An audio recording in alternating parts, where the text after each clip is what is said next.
सच्चाई की ताकत। एक बार की बात है, एक छोटे से गांव में एक लड़का रहता था, अर्जुन।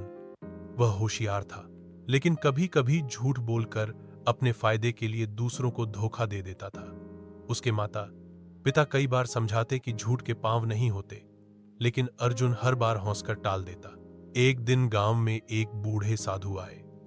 गांव वाले उनकी बहुत इज्जत करते थे, क्योंकि कहा जाता था कि वे भविष्य देख सकते हैं।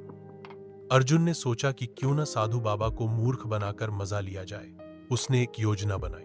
अगले दिन अर्जुन साधु बाबा के पास गया और बोला, बाबा, मेरे हाथ में एक चिड़िया है, बताइए वह जीवित है या मरी हुई। असल में अर्जुन ने चिड़िया को हाथ में छुपा रखा था। अगर बाबा कहते कि चिड़िया मरी हुई है तो वह उसे उड़ाकर दिखा देता, और अगर बाबा कहते कि वह जिंदा है तो वह उसे दबाकर मार देता। यानी दोनों ही हालत में वह बाबा को गलत साबित कर देता। साधु बाबा मुस्कुराए।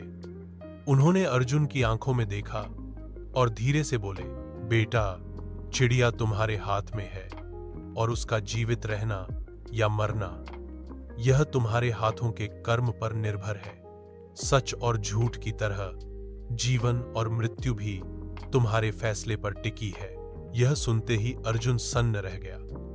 उसने पहली बार समझा कि अपने झूठ से वह केवल दूसरों को नहीं, खुद को भी धोखा दे रहा है। उस दिन के बाद अर्जुन ने झूठ बोलना छोड़ दिया। वह मेहनत करने लगा और ईमानदारी से काम करने लगा। कुछ ही सालों में वह गांव का सबसे सम्मानित युवक बन गया। जब लोग उससे उसकी सफलता का राज पूछते तो वह मुस्कुराकर बस इतना कहता, सच्चाई में ताकत है, वही इंसान को ऊपर उठाती है।